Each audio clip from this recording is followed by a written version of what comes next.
aujourd'hui les garanties de paiement d'une lettre de change. Je vous rappelle que la lettre de change est un moyen de paiement et de crédit. Et pour encourager la circulation de cette lettre de change, on a déjà vu que le législateur l'a encadré, l'a entouré de plusieurs garanties. Parmi ces garanties, la solidarité des signataires à l'égard du bénéficiaire ou du porteur, et aussi le fait que cette lettre de change permet aussi à la personne de ne pas payer à la date même d'émission, mais ou à la date de circulation, mais à une date ultérieure qui est la date d'échéance. Mais aujourd'hui, nous allons voir surtout quelques garanties qui sont importantes et que le législateur a créé afin de protéger le bénéficiaire ou le porteur de la lettre de change. La première garantie, c'est la provision. Qu'est-ce qu'on veut dire par la provision? La provision, c'est la dette du tireur sur le tiré, c'est-à-dire une somme d'argent que le tiré, normalement, doit payer au tireur. Mais au lieu de payer cette somme d'argent au tireur, le tireur, par une lettre de change émise par lui, par le tireur, il donne l'ordre au tiré de payer cette somme à une tierce personne qui est le bénéficiaire ou le porteur de la lettre de change. Donc, cette somme d'argent, je vais vous donner un exemple pour bien comprendre. Le tireur, il se peut qu'une personne vend sa voiture à une deuxième personne, un montant de 100 000 dirhams. L'acheteur paye 50 000 dirhams et 50 000 dirhams n'est pas encore payé. Donc, le vendeur peut tirer une lettre de change sur cet acheteur qui devient tiré pour payer la somme d'argent, ce montant de 50 000 dirhams, à une tierce personne qui est le bénéficiaire. Pourquoi? Vous allez vous poser la question, pourquoi le tiré, au lieu de payer au tireur, il va payer au bénéficiaire? Tout simplement parce qu'il se peut qu'il y ait aussi une relation entre le tireur et le bénéficiaire, dans laquelle le tireur doit payer au bénéficiaire ce même montant d'argent. Donc, au lieu que le tiré paye au bénéficiaire, il donne l'ordre au tiré, qui est son débiteur, de payer cette somme au bénéficiaire. Donc, cette provision, ça, 50 000 dirhams, donc c'est la provision. Donc, c'est la dette du tireur à l'égard du tiré et qui doit être donc payée enfin au bénéficiaire à la date d'échéance de la lettre de change. Donc, si par exemple la provision n'existe pas, si cette provision n'existe pas, il n'y avait aucune relation entre le tiré et le tireur, aucune affaire, rien que le tireur veut tout simplement avoir de l'argent, donc veut payer par exemple ses dettes, veut acheter un bien. Dans ce cas, il se met d'accord avec le tiré pour émettre cette lettre de change sur cette dernière personne, sur le tiré. Donc, le tiré n'est pas débiteur. Alors, dans ce cas, on dit qu'il y a un effet de commerce qui s'appelle effet de complaisance, c'est-à-dire une lettre de change de complaisance, qui n'est pas réelle, c'est-à-dire que dans la provision n'est pas réelle, n'existe pas. Et c'est une provision qui n'existe pas, qui n'existera pas, et le tireur et le tiré sont au courant, c'est-à-dire ils savent bien que la provision n'existe pas. Donc, dans ce cas, le porteur peut être le porteur qui est une tierce personne. Il est considéré protégé, c'est-à-dire que l'effet doit être payé et que la provision est considérée existante dans le cas où le tiré a accepté la lettre de change. Si le tiré signe la lettre de change comme accepteur, on dit que la provision à l'égard d'une personne de bonne foi, d'un bénéficiaire de bonne foi, d'un porteur de bonne foi, la provision existe et il doit être payé, c'est-à-dire que le porteur doit être payé. On ne parle pas maintenant seulement de l'inexistence, mais aussi de la nullité de cette provision. Parfois, il se peut qu'il y ait une relation antérieure entre le tiré et le tireur, mais que cette relation est nulle, une vente nulle par exemple. Le porteur toujours de bonne foi a le droit d'avoir paiement de cette lettre de change. C'est-à-dire que cette provision est considérée existante même si la relation, c'est-à-dire l'opération entre tiré et tireur est considérée nulle. Mais, bien sûr, là, vous allez vous poser la question, c'est-à-dire quel est le bénéfice ou l'intérêt du tireur dans une lettre de change de complaisance. Dans ce cas, j'ai déjà donné deux exemples. Le cas d'achat d'un bien, on n'a pas de quoi payer, donc on se met d'accord avec une autre personne, on tire sur lui la lettre de change et on donne la lettre au vendeur et on s'achète le bien. Autre chose, autre exemple, le cas de dette. On a emprunté une somme d'argent, on ne peut pas payer, donc on tire une lettre de change sur un tiré et on donne la lettre de change au bénéficiaire. Troisième cas exemple, c'est le cas, un autre intérêt si vous voulez, c'est que le tireur il tire la lettre de change sur un tiré et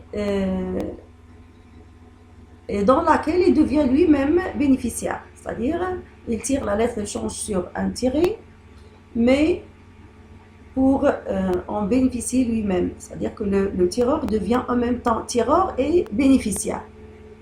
Ce tireur bénéficiaire, il va prendre cette lettre de change dont la date d'échéance est encore loin et va la présenter à son banquier pour l'escompte. Qu'est-ce qu'on veut dire par l'escompte? L'escompte, c'est le fait de se payer de la lettre de change, de se payer la lettre de change avant la date d'échéance.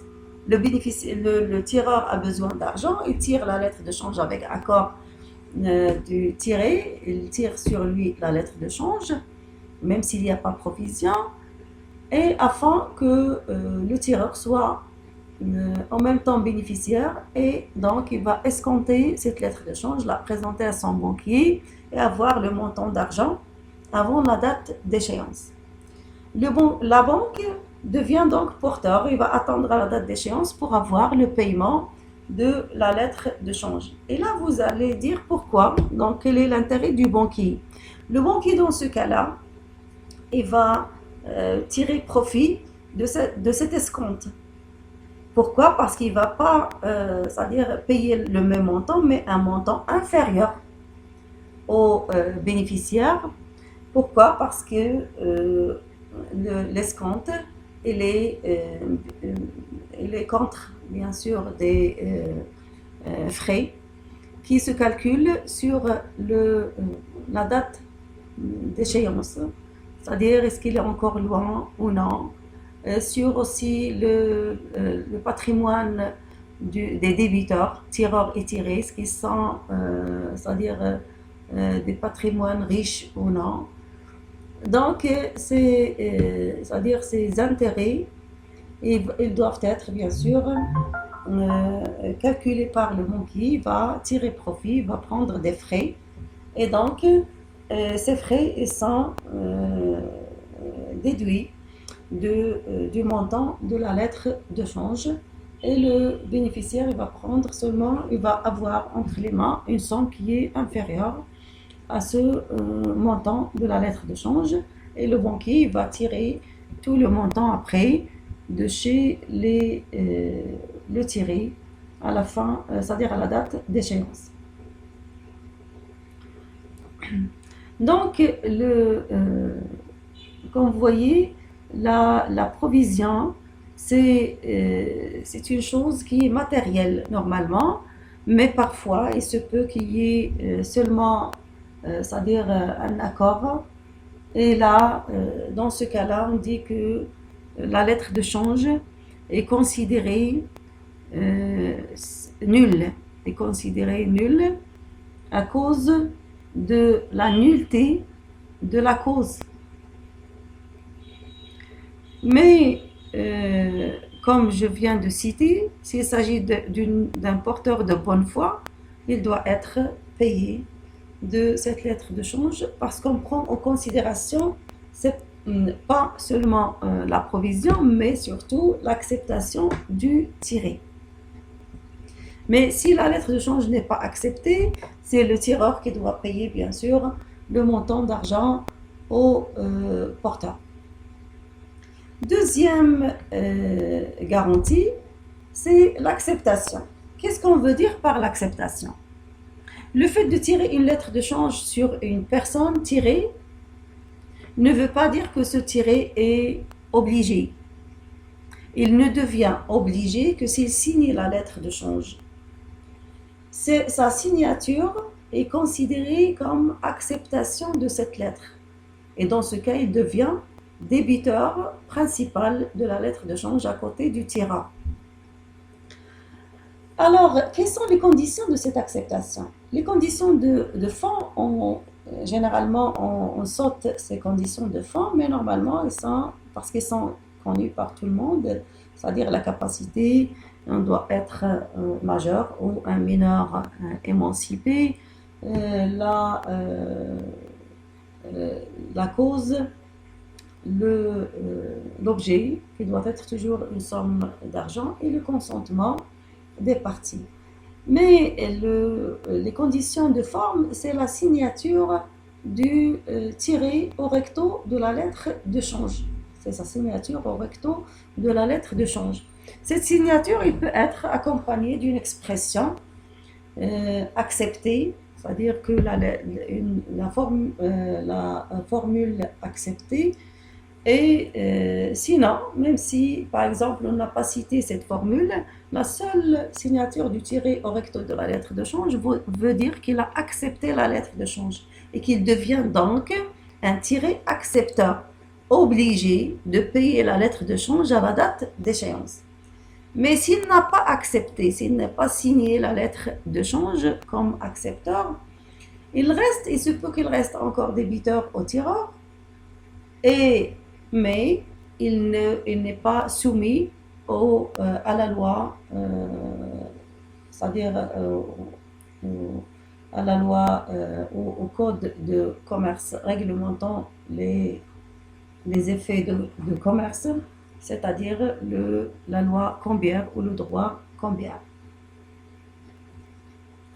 Alors, dans quel cas est-ce que la lettre de change, dans ce cas-là,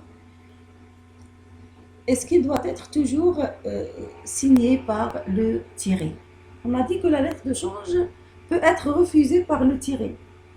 Comme il peut être mentionné sur cette lettre de change qu'il ne doit pas être présenté au tiré qu'à une certaine date. Et ça se fait normalement par le tireur. Et parfois, il exige l'acceptation, c'est-à-dire par une mention facultative, il exige, c'est-à-dire le tireur exige la présentation de la lettre de change à l'acceptation dès l'émission de cette lettre de change. Donc, ces mentions peuvent être parfois mentionnées par le législateur, c'est-à-dire qu'ils deviennent obligatoires dans le cas où la lettre de change est tirée à un certain délai de vue. S'il est tiré à un certain délai de vue, ça veut dire que le porteur est obligé de présenter la lettre de change à l'acceptation dans un délai d'une année. Bien sûr, ce délai d'une année, pourquoi le législateur a exigé ça? C'est tout simplement parce que c'est-à-dire le délai d'échéance ou la date d'échéance ne peut être commencé qu'après cette date d'acceptation. C'est la date de vue, c'est-à-dire la date d'acceptation. C'est à cette date qu'on va commencer à compter c'est-à-dire le délai ou la date d'échéance. Par exemple, si on dit par exemple que la lettre de change est payable 30 jours après l'acceptation, c'est-à-dire un délai de 30 jours de vue. Dans ce cas, on doit présenter la lettre de change à l'acceptation dans un délai d'une année. Pourquoi? Parce qu'à cette date d'acceptation, qu'on doit commencer à compter ce délai de 30 jours. Alors, le législateur a permis quand même aux signataires, aux tireurs, c'est-à-dire c'est-à-dire de prolonger ce délai ou de le réduire, tandis que l'endosseur, il a le droit seulement c'est-à-dire de réduire ce délai. Donc, l'acceptation du tiré, c'est une garantie très très importante. Pourquoi? Parce qu'après l'acceptation, après la signature du tiré, cette personne ne peut pas refuser le paiement, quelles que soient les conditions. Comme par exemple le cas où la provision est nulle, le cas où par exemple la provision n'existe pas, il n'a jamais existé, le cas où par exemple il y avait une certaine relation entre tireur et tiré, ou un certain conflit, tout ça ne va pas être transmis au porteur. Le porteur de bonne foi est considéré protégé par l'acceptation. C'est-à-dire que sa demande, c'est-à-dire la demande de paiement présentée au tiré, ne peut être refusée pour n'importe quelle autre cause. Sauf bien sûr dans le cas de mauvaise foi du porteur. Alors, troisième garantie, c'est l'aval. L'aval, ce qu'on appelle en arabe daman, l'aval, c'est une garantie qui peut être présentée soit par un signataire de la lettre de change, c'est-à-dire une personne signataire, un endosseur par exemple, ou par une tierce personne. Généralement, c'est par une tierce personne, c'est-à-dire une personne qui intervient pour garantir le paiement de la lettre de change. Il s'appelle avaliseur ou avaliste. Donc, il s'exprime par la formule bon pour aval, c'est-à-dire on doit mentionner sur la lettre de change c'est-à-dire cette formule bon pour aval ou une formule équivalente. Et il doit porter la signature de l'avaliseur. La signature doit être au verso de la lettre de change. Par cette signature, l'avaliste devient solidairement responsable à côté du tireur tiré endosseur de payer la lettre de change à la date d'échéance. C'est-à-dire qu'il va être appelé à payer à la date d'échéance. Si par exemple le tiré ne paye pas, l'avaliste il paye le montant de la lettre de change. L'avaliste, c'est-à-dire celui qui présente l'aval, c'est une personne qui est considéré comme garant, c'est un garant, et qui donc supporte les mêmes obligations supportées par la personne avalisée. C'est-à-dire, si par exemple elle intervient pour garantir un endosseur, il doit assumer la même responsabilité que cet endosseur. C'est-à-dire la responsabilité de payer le montant de la lettre de change, les frais, les intérêts, etc. dans le cas de non-paiement à la date d'échéance. Mais cet avaliste, il peut, c'est-à-dire dans un seul cas, il peut se libérer de ses obligations s'il y a c'est-à-dire s'il y a par exemple surtout une condition de forme qui n'est pas, c'est-à-dire qui n'est pas respectée. Donc, c'est-à-dire les causes de nullité qui sont, c'est-à-dire de fond, comme par exemple l'incapacité de l'endosseur, l'inexistence de son consentement, etc. Ces conditions de fond, ou la nullité de ces conditions de fond, n'ont aucun effet sur l'obligation de l'avaliste. Alors que s'il s'agit bien sûr d'un problème de forme, comme par exemple l'inexistence d'une mention obligatoire sur la lettre de change, l'avaliste peut se libérer de son obligation de payer à la date d'échéance.